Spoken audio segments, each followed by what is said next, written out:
भोपाल को ऐसा लगा कि कोई अपने परिवार का व्यक्ति ऐसा चला गया है कि जिसकी कमी हमको ना कि उससे अच्छा कोई आदमी नहीं था भोपाल के अंदर। खुदा ही कसम, उसने बड़े बड़े सूरमाओं को ठंडा कर दिया। उसने वो आरिफ वकील था, भोपाल का शेर था। वो हर गरीब से गरीब व्यक्ति की मदद करते थे। माता पिता से बढ़कर जो मतलब आप ये जो उन्होंने बोला कांग्रेस से टिकट मांगा तो कांग्रेस ने उनको टिकट नहीं दिया।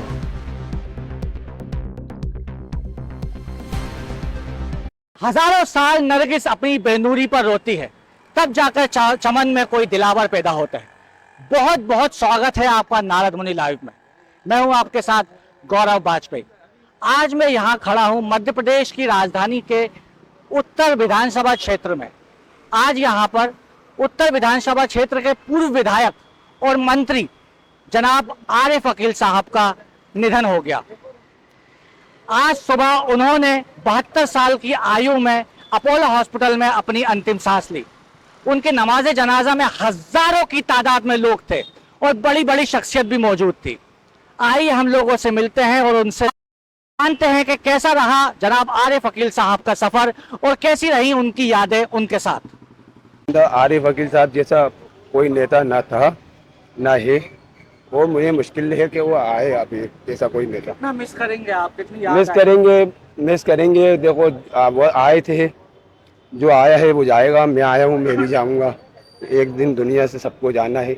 बस अफसोस दिल में ये रह जाता है कहीं ना कहीं आरिफ वकील साहब ने जो लोगों की लिए मदद करी है वो अब हो सकता है कि आरिफ वकील साहब के बाद अब आतिफ वकील साहब जो विधायक बने हैं हो सकता है अब आतिफ वकील साहब करें, उम्मीद है। और भी लोग मौजूद हैं हमारे साथ, और भी लोग मौजूद हैं। हम उनसे जानते हैं कि वो किस तरह से जनाब आरिफ वकील साहब को याद करते हैं। सर, आरिफ वकील साहब के लिए तो मैं सबसे पहले कहना चाहूँगा कि ज़िंदगी दी है तो जीने का हुनर भी देना, पाँव बख्शे हैं तो तौफीक का सफ़र भी देना।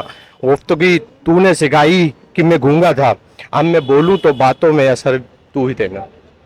तो आरिफ वकील साहब वास्तविक तौर पे एक बहुत बड़े सामाजिक व्यक्ति थे जिन्होंने भोपाल के लिए जो कुछ किया है वो मैं शब्दों में तो बयां कर ही नहीं सकता हूं। और उन्होंने जब से शुरुआत की, जब से लेके आज तक आपसी भाईचारा, कौमी एकता, सभी को एक साथ रखने के लिए काम किया। कभी उन्होंने भेदभाव नहीं किया, कभी कोई ऐसा जो भी उनके दरवाजे पे आया है कभी कोई खाली नहीं गया। और उनके लिए इंतकाल की खबर सुनकर मतलब मेरे को ही पूरा भोपाल को ऐसा लगा कि कोई अपने परिवार का व्यक्ति ऐसा चला गया है कि जिसकी कमी हमें पूरी नहीं हो पाएगी। कुछ यादें अगर आप हमसे शेयर कर सकें जो आपने उनके साथ समय गुजारा, जो उनके कार्यकाल में आपका आपके जो समय बीता, उसकी अगर कुछ यादें हमसे आप शेयर कर सकें तो। मुझे उनकी एक जो अभी 15 अगस्त को ही जो रैली निकलेगी पैगाम अमन के नाम से जो निकलती थी, वो उसमें पूरा भोपाल पैगाम मोहब्बत जो थी उसमें बहुत छोटा था तो मैं शामिल हुआ था। और वो बहुत बड़ी मिसाल थी एक भोपाल के लिए। और ऐसी अनेकों उनके काम है जिसको याद करके हम लोग रह सकते हैं। और उन्होंने जो हमें बताया है बहुत सारी चीज़ें जो हमको दिखाई है, उसको हम युवा पीढ़ियों को भी उसका जिम्मा उठा के आगे उस काम को पूरा करना है। और ये आज भोपाल के लिए हम लोगों के लिए तो बहुत दुख का दिन है कि आज एक बहुत बड़े बुजुर्ग का हमारा साया हमारे सर पे से चला गया है, जिसकी कमी शायद ही है कि कोई दूसरा व्यक्ति पूरी कर पाए। चलिए, और भी लोग मौजूद है यहाँ पे, कुछ बुजुर्ग भी हैं, कुछ लोग भी हैं। हम उनसे जानना चाहते हैं कि कैसे याद करते हैं वो जनाब आरिफ वकील साहब को। सर जी, मैं एबी खान एडवोकेट जिला न्यायालय में प्रैक्टिस करता हूं और मैं आरिफ वकील से कम विगत 45 सालों से जुड़ा हुआ हूं। जब आरिफ वकील साहब जनता दल चुनाव लड़े थे उस समय मैं उनके साथ सभा में बैठता था। वो हर दिल अजीज आदमी थे, हर गरीब से गरीब व्यक्ति की मदद करते थे। और वो कभी ये नहीं देखते थे ये हिंदू है मुसलमान है, कोई भी कौम का है, उनसे जितना हो सकता था काम करते थे। कई बार तो उनके पास स्कूटर थी, स्कूटर में ही चल देते थे लोगों को काम कराने के लिए। ऐसे नेता या ऐसे समाज सेवी का बहुत कम जन्म लेते हैं और कभी कभी आते हैं। अल्लाह ताला उनको मग़फ़िरत फरमाए। जय हिंद। कई बार से वो विधायक रहे, पर हमें सबसे ज्यादा याद आता है उनका पहला चुनाव, जब वो कांग्रेस पार्टी से नहीं जनता दल से लड़े थे। उस चुनाव के बारे में अगर आप थोड़ा सा हमें बता सकें। पहला चुनाव आरिफ अकील साहब उन्हें पहला चुनाव जो है निर्दलीय लड़े थे, उनका निशान चुनाव निशान मछली था। आरिफ अकील साहब उत्तर से लड़े थे और दक्षिण से अशरफ भाई लड़े थे, दोनों का निशान मछली था। लेकिन आरिफ अकील साहब अच्छी जीत की। उस समय उनके साथ तांगे वाला, रिक्शा वाला, हर एक छात्र नेता पूरा भोपाल उमड़ पाया था, इसलिए उन्होंने भूतपूर्व मंत्री को हराया और निर्दलीय के रूप में चुनाव जीता। और उसी समय से उनका राजनीतिक सफर शुरू हुआ और आगे लगातार 6 बार विधायक रहे, मंत्री रहे। अब वो उनका बेटा उनका वो निभा रहा, जिम्मेदारी निभा रहा। सामाजिक जीवन में उनका लोगों के प्रति कैसा व्यवहार था, मतलब युवाओं से जब मिलते थे तो किस तरह से वो मिलते थे, उनकी अगर आप थोड़ा सा प्रकाश डाल सके उनके चरित्र पे कि किस तरह से वो समाज में लोगों से मिलते थे। तो आरिफ भाई का मिलने का तरीका सबसे एक जैसे था, चाहे छोटा हो या बड़ा हो, लेकिन वो मिलने में उतना ध्यान नहीं देते थे जितना काम में ध्यान देते थे। उनका ये रहता था कि अब ये व्यक्ति मेरे पास आया तो इसका काम होना चाहिए, काम कैसे होगा ये उनके अंदर खासियत थी कि वो काम करा के मानते थे। चलिए हम और भी जानना चाहते हैं। आरिफ अकील साहब बहुत ही बहुत सादगी के मिजाज के थे। हम और भी लोगों से जानते हैं उनके बारे में। मैं इरशाद रहीम समाज से ताल्लुक़ रखता हूँ। हमारे लिए जो आरिफ अकील मेरे बड़े भाई थे, क्योंकि मेरी पैदाइश तो लक्ष्मी डाइस पे ही हुई है और मैं तो शुरू से उनके साथ रहा हूँ, बचपना गुजरा है। एक ऐसी शख्सियत, खाली उत्तर विधानसभा के ये नेता नहीं थे, ये पूरे मध्य प्रदेश के नेता थे मानेटी के। और मुझे याद है उस चुनाव में साथ थे हम, जब पहला चुनाव मछली से लड़ा तो वो रैली एक निकली थी। वो रैली समझ लीजिए लक्ष्मी डागिस से लेके लक्ष्मी डागिस से भोपाल डागिस और छोले तक थी। वो रैली जब पूरे मीडिया ने देखी और लोगों ने देखी तो उसी दिन ऐलान ये हो गया था कि ये चुनाव हम जीत चुके। ये एक तारीखी चुनाव था उनका। और सबसे बड़ी एक खास बात आपको बताऊं कि जो हमारे भोपाल की गंगा जमुना तहजीब जो रही है, उस तहजीब को कायम रखते हुए हमने देखा जब वो मंत्री थे तब भी उन्होंने कभी भेदभाव नहीं किया। कभी हमारे हिंदू भाई आते थे तो पहले उनके काम किए, ये नहीं कि हम मुसलमान हैं तो हमारे ये मुसलमान भाई आ गए हम पहले इनका करेंगे। मैं जिंदा हूँ उनके साथ कि पहले कोई भी हमारे बुजुर्ग आए तो उनको इज्जत देते थे, मोहब्बत देते थे, बड़ों का बड़ा एहतराम करते थे वो। और हमारे कोई भी आ जाए, वो शुरू से शायद एक मिसाल रही है तो पूरे भोपाल के मध्य प्रदेश के लोग जानते हैं कि उन्होंने अपनी ज़िंदगी के अंदर कुर्ता पजामा जो पहनते थे वो चप्पल उनकी मशहूर थी, वो 2 बद्दी की चप्पल ही पहने रहे हमेशा ज़िंदगी भर तक, अभी तक। मुझे अभी एक वाक़या याद है, जब उनके बेटे की शादी हो रही थी तो उस दफ़े उनके लिए जूता बनवाया उन्होंने, तो कह रहे नहीं मैं नहीं पहनूंगा। मैंने कहा उनसे, नहीं बड़े भाई बच्चे की ये ख्वाहिश है, आप थोड़ी देर के लिए पहन लीजिए जूता। बड़ी मोहब्बत से आतिफ ने जूता बनवाया था वो, फिर उस शादी में उन्होंने वो जूता, मैंने कहा उनसे, बोले शायद भाई तुम भी उनकी तरफ बोल रहा। मैं नहीं भाई आप मोहब्बत उसके जज्बात तो देखिए बच्चे के। तो वो जूता उस शादी में उन्होंने पहना। और शायद हमारे लिए ये आज का दिन बड़ा अफसोस का दिन रहेगा। वो मैं कह रहा हूँ ना, मानेटी के नेता बल्कि मध्य प्रदेश में नहीं पूरे ऑल इंडिया में जानते थे लोग कि आरिफ अकील कोई एक नेता है, और शायद उसकी पूर्ति तो हम नहीं कर सकते, वो पूर्ति नहीं हो सकती पूरी, क्योंकि एक ऐसा नेता, एक जाबाज नेता जो गुजरा है मानेटी में, वो एक तारीख गवाह रहेगी उनके लिए। और उनके लिए मैं यही कहूँगा राही समाज की तरफ से और हमारे भोपाल के पूरे नागरिकों की तरफ से उनके लिए शरीक अकीदत पेश करता हूँ और अल्लाह तबारक ताला से दुआ करता हूँ कि उनको अल्लाह जन्नत नसीब करे और उनके बच्चों को और घर वालों को सब्र अता फरमाए। आरिफ अकील साहब को शेरे भोपाल भी कहा जाता था, ये नाम कैसे पड़ा, किसने दिया, आइए इसके बारे में किसी से जानते हैं। शेरे भोपाल असली में, क्योंकि एक तो हमारे इससे पहले आपको मालूम है कि एक हमारे मध्य प्रदेश के अंदर एक लोग विधायक थे कम्युनिस्ट पार्टी के, हमारे शाकिर अली खान, एक वो गुजरे हैं। उसके बाद कोई नेता दूसरा हुआ, उन्हें भी शेरे भोपाल कहते थे। उसके बाद खिताब कभी किसी को मिला तो दूसरे व्यक्ति ये है, वो आरिफ अकील जो कहलाते हैं, शेरे भोपाल के नाम से लोग उन्हें जानते थे और वो कहलाते थे। वो वाकई एक उनका जो काम करने का तरीका था, एक तरीका जो काम का था, चाहे वो एक ठेले वाला हो छोटे दुकानदार हो, सबके लिए ऐसा काम करते थे। गरीबों के लिए पहले फिक्र करते थे वो, कि कोई छोटे छोटे दुकानदार है, व्यापारी है, ऐसे लोगों के लिए वो आधी रात को काम करते थे, कभी खाली नहीं जाता था वो शख्स। और सही के लिए गलत काम होता था तो मना कर देते थे, आपके लिए ये इसमें गलत काम है, ये आपके लिए नहीं होगा। ये उनकी एक सच्चाई थी। आइए कुछ युवाओं से जानते हैं कि उनका क्या नजरिया है, उनका क्या अनुभव रहा। जनाब आरिफ अकील के साथ कुछ युवा भी हैं हमारे साथ। शांत लगे रहा। प्रशांत जी, कैसे याद करेंगे आप जनाब आरिफ अकील साहब? अब वो क्या है कि अंदर आंसू है वो निकाल भी नहीं सकते। बस एक जो थे कि मतलब माता पिता से बढ़कर जो मतलब आप ये जो उन्होंने बोला कि गरीबों के लिए, मैंने एमएलएस बहुत सारे देखे हैं, वो गाड़ी में चल रहे हैं 4 व्हीलर वीआईपी और ये और वो तो सिंपल सोबर डिसेंट आदमी, ये चप्पल उठाई, हाँ क्या हुआ परेशानी। और ये सही कह रहे हैं, जो हिंदू और मुस्लिम वाले जो गंगा जमुना जो तहजीब है यार, उन्हीं ने मतलब मेरे पास शब्द नहीं है उन्होंने कि हाँ ये नहीं कि ये मुस्लिम है तो इनके लिए काम कर रहा और ये हिंदू है तो ये पक्षपातपूर्ण व्यवहार नहीं, सही बात, बेशक कभी नहीं। गरीबों के मसीहा, मतलब मैं तो अपने आप को गरीब मानता हूँ, मैं किसी को नहीं बोल रहा, मसीहा थे हमारे वो। और मैं 3-4 घंटे से यहाँ पर, मतलब ऐसा नहीं मैं इंदौर शिफ्ट हो गया हूँ, बट अच्छा हुआ, देखिए आप किस्मत कितनी अच्छी है कि मैं भोपाल आया और मेरे को यहाँ पे शरीक होने का मौका मिला।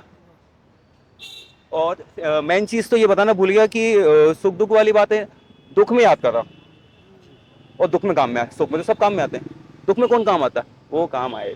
और मेरे साथ नहीं, कितनी कॉलोनीज वाले यहाँ पे, इस्लाम नगर, ये लक्ष्मी टाकिज वगैरह सब चीज़, हमें तो कभी ऐसा नहीं लगा। मतलब सबके लिए काम कर रहा उन्होंने, सबके लिए, उन्हें मतलब नहीं ये कौन है ये कौन है, हाँ ये हाँ हो जाएगा। और एक ऐसे शख्स जिनके पास जाओ तो काम हो जाता था, नहीं तो दूसरे जो एमएलएस वगैरह जो करते हैं ना, आ रहे हैं जा रहे हैं फलाना ठिकाना, ऐसा कुछ नहीं। हाँ भैया होना तो होना, नहीं होना वही अपनी अच्छी गाड़ी। आइए कुछ सीनियर सिटीजन भी हमारे साथ मौजूद है, उनसे जानते हैं उन्होंने अपने सफर कैसा रहा उनका जनाब आरिफ अकील के साथ, उन्होंने कैसे कैसे अनुभव साझा किए, आइए जानते हैं। साहब उन्होंने तो भोपाल के अंदर ऐसा काम किया, उनसे अच्छा कोई आदमी अभी तक गुजरा नहीं है, नहीं समझे आप। आज भोपाल के कई भी हॉस्पिटल में चले जाओ, हमीदिया के अंदर उनके नाम से काम होता था, कोई भी गरीब पहुंच जाए, नगड़ा लूला पहुंच जाए, हिंदू पहुंच जाए, मुसलमान पहुंच जाए, सब ये हॉस्पिटल वाले हमारा काम नहीं कर रहा, मगर जरा में फोन करते थे काम हो जाता था।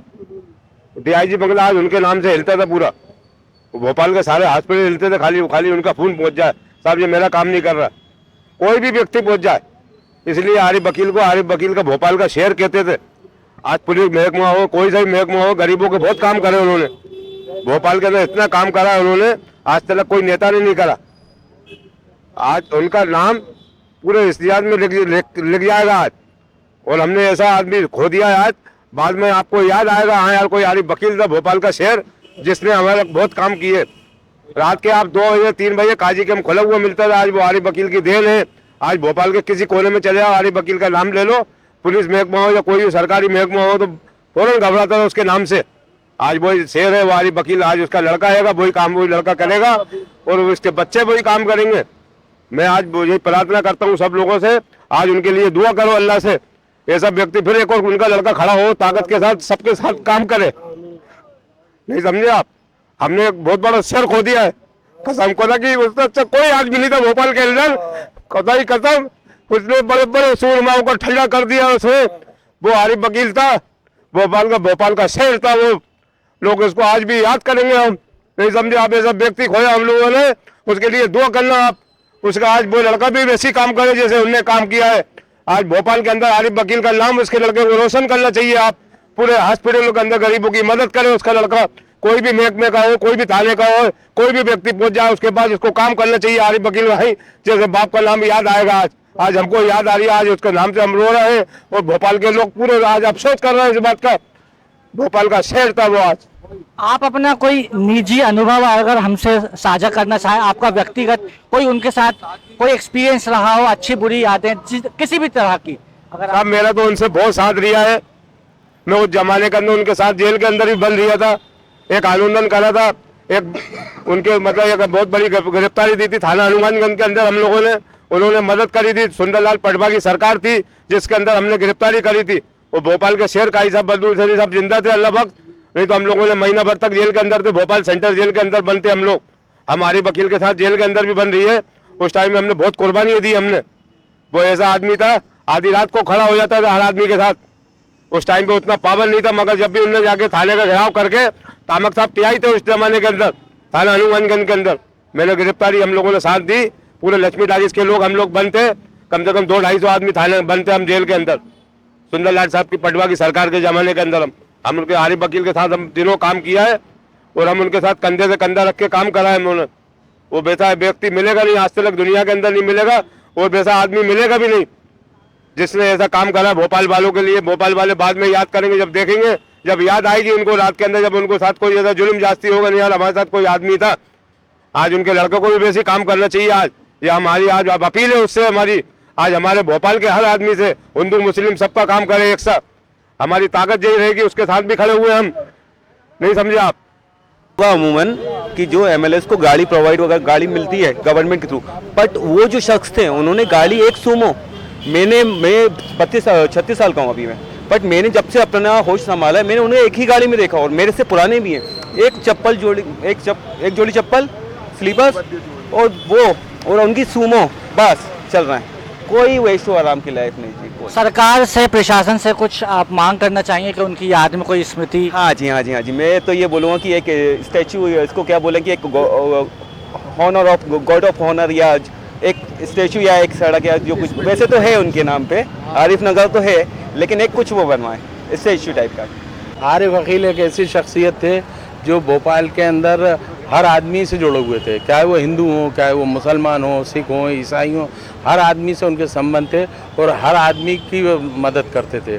कोई अगर उनके द्वार पे आ गया तो वो सबकी मदद करते थे और वो एक ऐसे राजनेता थे कि वो सबको लेके चले और हमेशा उन्होंने हिंदू मुस्लिम सद्भाव की बात करी और हमेशा जो भी प्रोग्राम कराते थे, कार्यक्रम कराते थे, उसमें वो सब लोगों को शामिल करते थे। अगर उनकी 15 अगस्त की रैली भी निकलती थी तो वो रैली में सारे समाज के लोगों को और स्वतंत्रता संग्राम सेनानियों को बुलाते थे कि आइए हमारी रैली में शामिल होइए। और मैं एक बात और बताना चाहता हूँ कि इस बार वो चाहते थे कि रैली और बहुत बड़ी निकले, तो उन्होंने बार बार मुझसे ये वाली बात कही थी कि भैया कोशिश करना कि इस बार और हर साल से बड़ी रैली निकले, लेकिन वो अभी इस दुनिया में नहीं रहे। हमारी कोशिश होगी कि हम उस चीज़ को आगे बढ़ाएं और उनके जो बच्चे हैं उनको भी आप ये देखिए कि बीमारी की हालत में उन्होंने अपने बेटे को चुनाव लड़ाया, आतिफ वकील को चुनाव लड़ाया, उनको चुनाव जिताया। हम लोग पार्षद का चुनाव लड़े, हम लोगों को हमारे वार्ड में गए, बीमारी के बाद उन्होंने हमें पार्षद का चुनाव लड़ाया।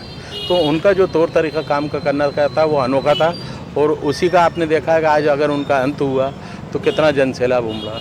आप अपनी कुछ व्यक्तिगत यादें जो उनके साथ आपने इतना समय काम किया उनके साथ, अगर आप अपनी कुछ व्यक्तिगत अनमोल यादें अगर कुछ हमारे साथ साझा करना चाहें तो? मैं तो बचपन से उनके साथ का हूँ और उनका उंगली पकड़ के मैंने राजनीति करी है। हम लोग पहले छात्र राजनीति करते थे तो आरिफ वकील गुट चलता था सेफिया कॉलेज के अंदर और भोपाल यूनिवर्सिटी का मैं प्रेसिडेंट भी रहा, तो उन्होंने मुझे प्रेसिडेंट भी बनाया। तो उनकी ये यादें रहीं कि एक बार उन्होंने कांग्रेस से टिकट मांगा तो कांग्रेस ने उनको टिकट नहीं दिया, तो हम लोगों ने फिर उनके पीछे पड़े और हमने ये कहा कि आप निर्दलीय चुनाव लड़िए। तो वो हम लोगों ने तैयारी करी और हम लोगों ने उनको निर्दलीय चुनाव लड़ाया। उसके बाद वो निर्दलीय से चुनाव जीते। उसके बाद फिर एक बार हम लोग सब लोग दिग्विजय सिंह जी से मिले, पूर्व मुख्यमंत्री जी से, उनसे बातचीत करी तो उन लोगों ने कहा कि मैं तुम्हें कांग्रेस में शामिल करूंगा। आरिफ वकील से कहा लेकिन तुम 15 अगस्त की रैली निकालना शुरू करो और वो हिंदू मुस्लिम एकता के प्रतीक बना दो। तो तब से आरिफ वकील ने 15 अगस्त की रैली निकालना शुरू करी और दिग्विजय सिंह जी का कहना यह था कि उस रैली में हर साल मैं आया करूँगा। तो अमूमन ये देखा जाता है कि यदि कोई कांग्रेस में है तो उसकी दोस्ती ज़्यादातर कांग्रेस में ही रहती है, यदि कोई भारतीय जनता पार्टी में है तो उसकी दोस्ती भारतीय जनता पार्टी में रहती है। लेकिन आरिफ वकील साहब का ये सुना जाता था कि उनकी दोस्ती कांग्रेस के साथ साथ विपक्षीय पार्टी जो दूसरी पार्टी है उनमें भी रहती थी, उसके बारे में आप क्या? हमारे पूर्व मुख्यमंत्री शिवराज सिंह चौहान जी वो खुद छात्र नेता थे और हम लोगों के बीच में ही थे। जब भोपाल में गैस त्रासदी हुई तो हमने सबसे पहले बरसी मनाई तो एल्डरसन का पुतला बनाया और उसको हमने यूनियन कार्बाइड पे ले जाके उसको जलाया। तो उस एल्डरसन वाली उस रैली के अंदर शिवराज जी खुद आए थे और वो उस रैली में शामिल हुए थे। सराय के अंदर से शामिल हुए। उस वक्त तो वो नेता भी इतने बड़े नहीं थे और मुख्यमंत्री भी नहीं बने थे, बीजेपी के एक छोटे नेता थे, लेकिन उस टाइम वो शामिल हुए थे और वो हम लोगों के साथ रहते थे और हमने मिलकर राजनीति करी है। चाहे वो रमेश शर्मा, गुट्टू भैया रहे हैं बीजेपी के या और भी बड़े नेता जो भी रहे, अभी जैसे उमाशंकर गुप्ता आए थे। उमाशंकर जी गुप्ता ने अभी मुझे बताया, उन्होंने कहा कि अभी बीच में उनकी तबीयत ख़राब हुई तो कहने लगे वो इस हालत में थे कि चलने की भी हालत में नहीं थे, लेकिन आरिफ भाई उनके पास पहुँचे। वो कहने लगे तुम भाई हो, भाई की तबीयत खराब हुई तो भाई देखने नहीं आएगा, जबकि उनके पैर लड़खड़ा रहे थे, उनसे चलता भी नहीं पाता। आपको कब जानकारी मिली आरिफ अकील साहब के निधन की? नहीं, आरिफ अकील साहब को तो लगभग 3 दिन से काफ़ी तबीयत ख़राब थी और वो वेंटिलेटर पे थे, और कल रात से उनकी तबीयत ख़राब हुई थी, लेकिन सुबह 5 बजे मेरे पास खबर आई कि आज सुबह 5 बजे उनका निधन हो गया, इंतकाल हो गया। हमेशा जानने वाला चला गया, लेकिन वो हमेशा याद आता है। आप किस तरह से, अगर हम एक लाइन में आपसे पूछें कि आप आरिफ अकील साहब को किस तरह याद करना चाहेंगे? नहीं, मैं तो बस उससे याद करना चाहूँगा, हमेशा वो कहते थे कि मेरे शहर में सद्भाव बना रहा है, तो वो सद्भाव कायम रहे और उन्हीं की बात को लोग आगे बढ़ाएं, बस यही उनकी आखिरी वो है।